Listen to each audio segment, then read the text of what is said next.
Bismillahirrahmanirrahim. Assalamualaikum warahmatullahi wabarakatuh.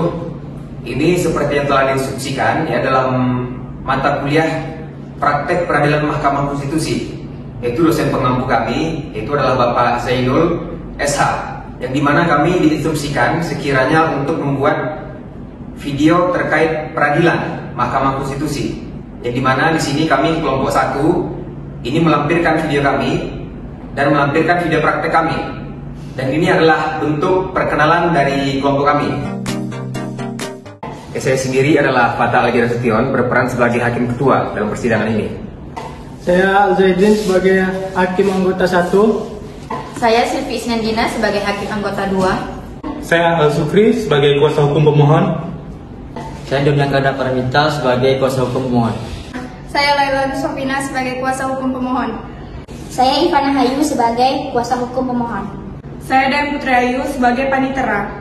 Saya Nadira Amarina sebagai pemohon 1. Saya Ovita Nuradianti sebagai pemohon 2. Saya Devri Novitasari sebagai pemohon 3. Baik, ini adapun yang kami praktekkan adalah sidang pendahuluan. Itu adalah judicial review sebagai pengujian pasal 45 dan pasal 48 ayat 1 Undang-Undang Nomor 14 Tahun 2005 tentang guru dan dosen. Itu terhadap pasal 27 ayat 1 dan juga ayat 2 Undang-Undang Republik Indonesia, Undang-Undang Dasar Republik Indonesia tahun 1945. Assalamualaikum warahmatullahi wabarakatuh. Para hadirin, pada hari ini tanggal 30 Maret 2022 sidang perkara dengan nomor register 70/PMU/14 akan segera dimulai. Sebelumnya akan dibacakan tata tertib persidangan kepada pengunjung persidangan, diharap mendengarkan dan mematuhi tata tertib sebagai berikut. Pengunjung sidang wajib bersikap tertib, tenang, dan sopan. Pengunjung sidang dilarang: yang pertama, membawa senjata atau benda-benda lain yang dapat membahayakan atau mengganggu jalannya sidang. Yang kedua, membuat gaduh, berlalu lalang, bersorak-sorai, dan bertepuk tangan di dalam ruang sidang selama persidangan berlangsung. Yang ketiga, mengaktifkan alat komunikasi secara langsung. 4. Membawa alat demonstrasi ke ruang sidang. 5. Merusak atau mengganggu fungsi sarana prasarana atau peralatan persidangan lainnya. Yang keenam, makan dan minum di ruang selama sidang berlangsung. 7. Menghina para pihak dan ahli. 8. Memberikan dukungan, mengomentar, saran, tanggapan, atau mengajukan keberatan atas keterangan yang diberikan oleh para pihak atau ahli selama persidangan berlangsung. 9. Melakukan perbuatan atau tingkah laku yang mengganggu persidangan atau merendahkan kehormatan dan martabat hakim konstitusi serta kewibawaan mahkamah. Dan yang terakhir, memberikan ungkapan atau pernyataan dalam persidangan berupa ancaman terhadap independensi hakim konstitusi dalam memutus perkara. Hadirin dimohon berdiri.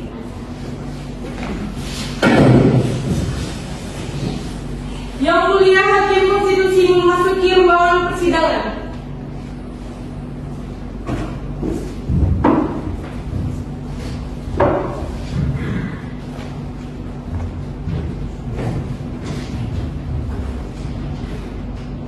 Hadirin dipersilakan duduk kembali.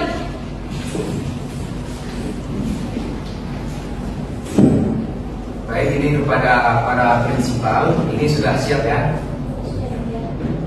Baik, bismillahirrahmanirrahim. Sidang perkara pengujian Undang-Undang dengan register nomor perkara 70/PMU/14 dinyatakan dibuka dan terbuka untuk umum. Baik, assalamualaikum warahmatullahi wabarakatuh. Selamat siang untuk kita semua.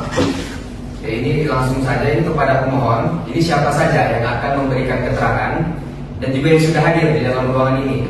Saya persilahkan ya kepada pihak pemohon dan juga kuasa hukumnya untuk memperkenalkan diri saudara. Silakan. Baik, terima kasih yang mulia. Assalamualaikum warahmatullahi wabarakatuh. Yang mulia hakim konstitusi yang saya hormati dan yang saya muliakan, perkenalkanlah saya Al-Sufri dan rekan saya Ivana Hayu serta Doni Agarda Pramita dan Laila Sofina sebagai kuasa hukum para pihak pemohon sebagai pengujian pasal 45 dan pasal 48 Undang-Undang Nomor 14 Tahun 2005 tentang guru dan dosen terhadap pasal 27 ayat 1 dan ayat 2 Undang-Undang Negara Republik Indonesia tahun 1945. Sekian, terima kasih yang mulia. Baik. Jadi sesuai dengan agenda persidangan hari ini, ya, sidang panel itu akan memeriksa berkas permohonan pemohon yang akan disampaikan oleh pemohon itu kepada mahkamah. Yang jadi kita akan mendengarkan pokok-pokok permohonan oleh kuasa hukum yang mana nanti akan diberikan masukan dan juga nasihat oleh majelis hakim sidang panel. Yang saudara kuasa hukum itu dipersilahkan untuk menyampaikan pokok-pokok permohonan saudara. Itu tidak perlu dibacakan secara keseluruhan karena panel juga sudah membaca. Silakan saudara. Baik, terima kasih yang mulia. 30 Maret 2022 kepada yang terhormat Ketua Mahkamah Konstitusi Republik Indonesia. Dengan hormat, bersama ini perkenalkanlah kami yang bertanda tangan di bawah ini: Al-Sukri SHMH, Ivana Hayu SHMH, Doni Agarda SHMH, dan Laila Sofina SHMH.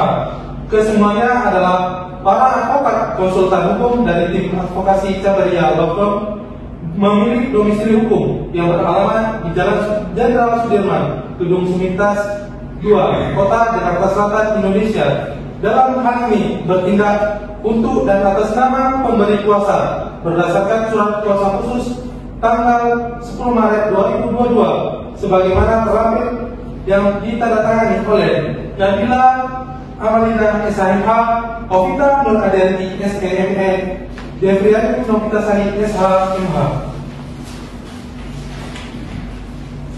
Pemohon dengan ini mengajukan permohonan terkait pengujian materi pasal 45 dan 48 ayat 1 Undang-Undang Republik Indonesia Nomor 14 Tahun 2005 tentang guru dan dosen terhadap pasal 27 ayat 1 dan ayat 2 Undang-Undang Dasar Negara Republik Indonesia tahun 1945.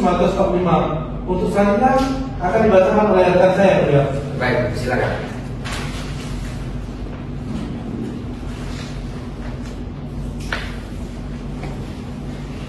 Baik yang mulia, terima kasih atas kesempatannya. Adapun kewenangan Mahkamah Konstitusi Republik Indonesia adalah 1.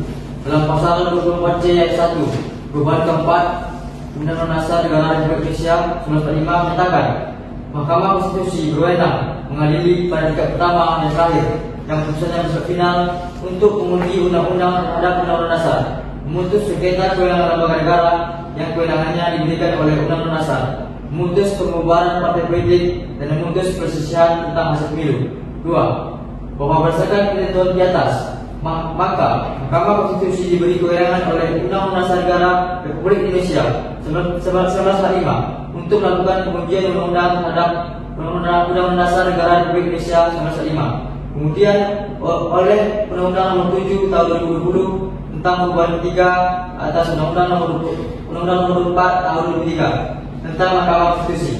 Pada pasal 10 ayat 1A menyatakan Mahkamah Konstitusi berwenang mengadili pada tingkat pertama dan terakhir yang putusannya bersifat final untuk A. menguji undang-undang terhadap Undang-Undang Dasar tahun 1945. 3. Bahwa selanjutnya kewenangan MK dalam menguji undang-undang terhadap Sebentar. Ini saudara pemohon itu tidak perlu ya untuk dibacakan keseluruhannya tentang apa saja kewenangan dari MK, karena memang masing-masing majelis hakim itu telah memiliki berkas permohonan yang telah saudara sampaikan. Maka dari itu saudara ini dimohonkan itu langsung saja menuju ke legal standing pemohon. Itu agar menghemat waktu, ya. Silakan lanjutkan. Baik yang mulia, akan dilanjutkan oleh rekan saya. Ya, silakan. Baik, izin yang mulia saya akan lanjutkan pembacaan permohonan. Baik, adapun legal standing pemohon yang sudah berikut. Yang pertama merujuk pada pasal 51 ayat 1 Undang-Undang Mahkamah Konstitusi. Yang kedua yaitu adanya dalam pasal 7 ayat 1 Undang-Undang Nomor 12 Tahun 2011 sebagaimana yang telah diubah oleh Undang-Undang Nomor 12 Tahun 2019 tentang pembentukan peraturan perundang-undangan, mengatur jenis dan hierarki kedudukan Undang-Undang Dasar 1945 lebih tinggi daripada undang-undang. Oleh karena itu, setiap ketentuan undang-undang ini tidak boleh bertentangan dengan Undang-Undang Dasar. bahwa pemohon adalah seorang dosen honorer, yaitu dosen non-PNS, di mana di Universitas Indonesia selama 5 tahun yang mana disebut sebagai pemohon 1, di Universitas Gadjah Mada selama 10 tahun yaitu sebagai pemohon 2, dan di Universitas Riau yang mana selama 1 tahun disebut sebagai pemohon 3. Adapun hak konstitusional yang dimiliki pemohon yaitu sebagai seorang dosen honorer sebagaimana tercantum dalam pasal 27 ayat 1 dan ayat 2 Undang-Undang Dasar Republik Indonesia tahun 1945 yang mana berbunyi 1. Segala warga negara bersamaan kedudukannya dalam hukum dan pemerintahan yang wajib menjunjung hukum dan pemerintahan itu dengan baik tidak ada kecualinya. 2. Tiap-tiap warga negara berhak atas pekerjaan dan penghidupan yang layak bagi kemanusiaan. Adapun hak-hak konstitusional pemohon tersebut dibuktikan dengan berlakunya pasal tersebut yaitu pasal 45 dan pasal 48 ayat 1 dan ayat 2 Undang-Undang Nomor 14 Tahun 2005 tentang guru dan dosen. Adapun bentuk kerugian yang dialami oleh pemohon yaitu adalah bentuk adanya kewajiban mengenai kualifikasi serta sertifikat pendidik sebagai persyaratan sebagai dosen. Lalu terkait status dosen yaitu terdapat kesenjangan pendapatan, tunjangan serta fasilitas yang diterima antara dosen tetap dan dosen tidak tetap ini. Hal ini menunjukkan adanya perbedaan kedudukan bagi para pemohon. Dan selanjutnya kemudian terjadi di atas semata-mata akibat dari diundangkannya pasal 45 dan pasal 48 ayat 1 Undang-Undang Nomor 14 Tahun 2005 tentang guru dan dosen. Maka dari itu perbedaan kedudukan antara dosen tetap dan dosen tidak tetap ini hingga dosen baru dan dosen lama tidak terjadi apabila pasal 45 dan pasal 48 ayat 1 ini tidak diundangkan. Yang diujikan melalui permohonan aklo ini adalah dasar hukum yang menyimpulkan adanya perbedaan kedudukan serta hilangnya hak atas pekerjaan dan kehidupan yang layak bagi kemanusiaan bagi warga negara Indonesia. Dengan demikian, jika pasal permohonan aklo tersebut dicabut atau dihilangkan, maka kerugian sebagaimana diuraikan di atas tidak akan terjadi lagi. Berdasarkan uraian di atas, pemohon terbukti memiliki kerugian konstitusional dan kepentingan hukum sebagai akibat berlakunya pasal 45 dan pasal 48 ayat 1 Undang-Undang Guru dan Dosen untuk mengajukan permohonan aklo. Dengan demikian adalah beralasan bagi MKRI untuk memberikan kedudukan hukum kepada pemohon. Baik, sekian dari saya. Untuk selanjutnya akan disampaikan oleh rekan saya. Terima kasih. Silakan. Terima kasih atas kesempatannya. Izin yang mulia saya melanjutkan membaca permohonan dari rekan saya. Adapun alasan-alasan pemohon dalam menguji konstitusionalitas pasal 45 dan pasal 48 ayat 1 Undang-Undang Nomor 14 Tahun 2005 tentang guru dan dosen sebagai berikut. Merujuk pada pasal 27 ayat 1 dan ayat 2 Undang-Undang Dasar Republik Indonesia 1945 yang berbunyi pertama. Segala warga negara bersamaan kedudukannya dalam hukum dan pemerintahan dan wajib menjunjung hukum dan pemerintahan itu dengan tidak ada kecualinya. Hilangnya kebersamaan kedudukan sebagai warga negara Indonesia dan wajib menjunjung hukum telah dilanggar dengan keberadaan pasal 45 Undang-Undang Guru dan Dosen yang berbunyi, dosen wajib memiliki kualifikasi akademik, kompetensi, sertifikat pendidik, sehat jasmani dan rohani, dan memenuhi kualifikasi lain yang dipersyaratkan satuan pendidikan tinggi tempat bertugas, serta memiliki kemampuan untuk mewujudkan tujuan pendidikan nasional. Karena adanya kewajiban kualifikasi akademik serta sertifikasi akademik yang menjadi persyaratan satuan pendidikan tinggi, menimbulkan adanya perbedaan kedudukan bagi dosen. Kualifikasi akademik sebagai dosen ada tingkat pendidikan minimal yang harus dipenuhi oleh seorang pendidik yang dibuktikan dengan ijazah atau sertifikat keahlian yang dilakukan sesuai ketentuan perundang-undangan yang berlaku. Sertifikasi dosen merupakan proses pemberian sertifikat pendidik kepada dosen. Sertifikat pendidik adalah sebuah bukti formal keprofesionalan dosen.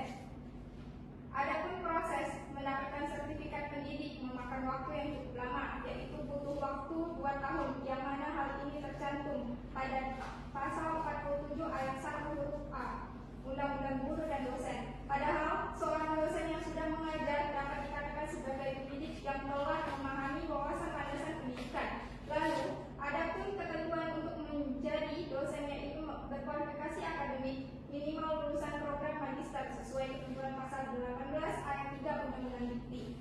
Majelis Hakim Mahkamah Konstitusi maka berdasarkan penjelasan tersebut menimbulkan perbedaan kedudukan bagi dosen yang telah lama mengajar dengan baru mengajar, padahal secara keduanya telah mendapat kualifikasi akademik yang sama, sehingga menimbulkan kerugian bagi pemohon.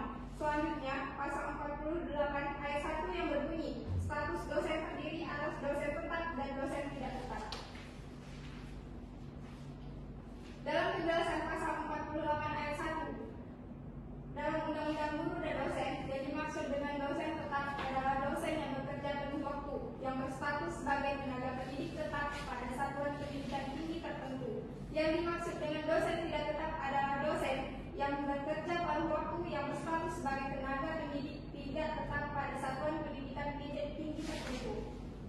Dari penjelasan di atas bahwa terdapat perbedaan status dosen, dalam hal ini pemohon adalah dosen honorer dalam waktu lebih kurang 5 tahun. Pemohon mendapati kesenjangan pendapatan tunjangan dan fasilitas yang diterimanya sebagai dosen tidak tetap, padahal tugas pekerjaan yang dilakukan sama dalam mendidik, melaksanakan proses pembelajaran, serta mengevaluasi hasil pembelajaran. Tidak ada perbedaan dalam keduanya antara dosen tetap dengan dosen tidak tetap. Jadi dengan ada perbedaan status dosen ini menimbulkan adanya perbedaan kedudukan yang merugikan pemohon. Kedua, tiap-tiap warga negara berhak atas pekerjaan dan penghidupan yang layak bagi kemanusiaan. Dan juga dengan adanya penjelasan pasal 48 ayat 1 di atas mengenai jam kerja antara dosen tetap dan dosen tidak tetap berbeda. Namun saat ini sudah jarang ditemui dosen tidak tetap yang bekerja dengan paruh waktu. Dalam hal ini seharusnya pemerintah memberikan nomor induk dosen nasional atau NIDN bagi dosen honorer yang telah bekerja dengan tetap sehingga mendapatkan hak-hak khusus sebagai dosen. Namun hingga saat ini pemerintah belum mengeluarkan NIDN tersebut kepada dosen honorer. Maka dari itu, Hakim Yang Mulia Mahkamah Konstitusi, adapun hak konstitusional pemohon untuk mendapatkan pekerjaan dan penghidupan yang layak bagi kemanusiaan sebagai warga negara Indonesia telah hilang dengan adanya perbedaan status dosen tersebut. Untuk selanjutnya akan dibacakan oleh rekan saya. Baik, silakan. Baik, Yang Mulia, izin menunjukkan bahwa dari seluruh dalil yang diuraikan di atas dan bukti-bukti terlampir, dengan ini pemohon mohon kepada para majelis hakim Mahkamah Konstitusi untuk kiranya berkenan memberikan keputusan sebagai berikut. 1. Menerima dan mengabulkan permohonan pemohon untuk seluruhnya. 2. Menyatakan pasal 45 dan pasal 48 ayat 1 Undang-Undang Nomor 14 Tahun 2005 tentang guru dan dosen bertentangan dengan pasal 27 ayat 1 dan 2 Undang-Undang Dasar Negara Republik Indonesia 1945. 3. Menyatakan bahwa keputusan Mahkamah Konstitusi berlaku sejak permohonan diuji materi ini diajukan. Bila mana majelis hakim pada Mahkamah Konstitusi Republik Indonesia mempunyai keputusan lain, mohon keputusan yang seadil-adilnya. Mungkin itu saja dari kami yang mulia. Terima kasih. Baik, terima kasih.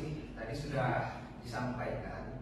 Ini karena saudara pemohon itu sudah membacakan permohonan, ya maka sesuai dengan ketentuan pasal 39 pada sidang pendahuluan itu kewajiban hakim panel untuk memberikan masukan dan juga nasihat. Itu dalam rangka penyempurnaan permohonan pengujian. Ya, itu dalam undang-undang untuk perkara nomor 70 garing PUU strip 14 Romawi garing 2022. Ini kepada saudara pemohon. Ini tolong diperhatikan dan juga didengarkan dengan baik masukan dan juga nasihat yang akan disampaikan oleh majelis hakim pada disampaikan. Ini yang pertama itu adalah mengenai kedudukan hukum dan juga legal standing para pemohon. Yang dalam pengujian undang-undang ini yaitu undang-undang guru dan dosen dalam berkas perkara ini sebagai perorangan yang mengajukan kepada Mahkamah Konstitusi. Yang dalam legal standing tersebut para pemohon itu belum menjelaskan secara detail apa legal standing yang bisa diajukan kepada mahkamah. Jadi ini kepada saudara itu dimohonkan mengenai legal standingnya para pemohon itu ditambahkan dan juga diperjelas lagi. Ini apakah saudara memahami? Baik, kami memahami yang mulia. Terima kasih atas sarannya yang mulia. Oke, baik. Dan untuk hakim anggota panel ya, jika ada masukan dan juga pertanyaan itu dipersilakan. Baik, terima kasih yang mulia. Kepada saudara kuasa hukum pemohon, saya sudah membaca keseluruhan isi pemohon. Bahwa tadi saudara juga telah menyampaikan adanya kerugian hak konstitusional dari pemohon. Setelah kami membaca berkas permohonan saudara, bahwa apa yang telah saudara uraikan dan jelaskan dalam argumen saudara masih kurang dapat meyakinkan kami. Maka dari itu, saudara harus memperdalam lagi argumen-argumen yang saudara berikan dalam berkas permohonan tersebut. Saya sarankan pertajamkan lagi argumen saudara agar suatu hal tersebut menjadi suatu hal yang konkret. Sekian itu saja dari saya. Terima kasih dari saya. Itu saja yang mulia. Baik, terima kasih selanjutnya yang mulia. Terima kasih kesempatannya Hakim Ketua. Pada saudara pemohon, apakah saudara akan mendatangkan ahli pada sidang pembuktian nanti?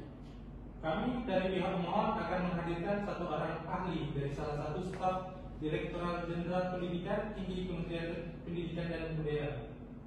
Baik, untuk ahlinya saya sarankan untuk dapat mempersiapkan bahan yang akan diperlukan agar mempermudah para pihak untuk apa yang akan disampaikan nanti. Baik, terima kasih atas sarannya yang mulia. Baik, terima kasih. Jadi ini kepada saudara pemohon itu tadi ada beberapa hal yang telah disampaikan oleh majelis hakim panel. Itu yang perlu saudara perhatikan terkait dengan permohonan yang sudah saudara sampaikan kepada mahkamah. Ya, majelis hakim telah memberikan beberapa masukan. Ya, maka itu untuk dilengkapi dan juga diperbaiki itu permohonan saudara. Yang secara prinsip ya permohonan yang saudara sampaikan kepada mahkamah itu memang sudah memenuhi syarat. Tetapi saudara ini dapat memperhatikan masukan dan juga nasihat yang telah diberikan oleh majelis hakim panel tadi. Dan majelis hakim ini itu berpendapat jika tidak perlu mengadakan sidang panel untuk kedua kalinya. Dan permohonan yang saudara sampaikan kepada mahkamah ini adalah dalam rapat persyaratan hakim sesuai dengan peraturan Mahkamah Konstitusi nomor 6 tahun 2005 dengan mekanismenya. Yang demikian, bagaimana nantinya mahkamah akan memberitahukan kepada saudara itu melalui panitera. Ya, kepada pemohon, ini apakah masih ada pertanyaan dan apakah masih ada sekiranya ingin disampaikan? Tidak ada yang mulia. Ya, baik. Ya, maka dari itu dengan ini sidang panel saya tutup.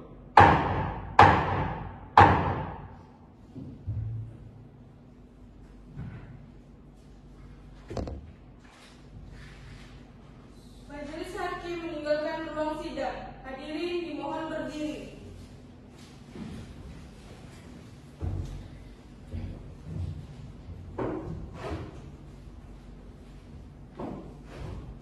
Hadirin dimohon duduk kembali. Para hadirin yang saya hormati, demikian persidangan hari ini. Untuk perkara nomor 70/PUU/14 Romawi/2022 telah selesai. Terima kasih, selamat pagi.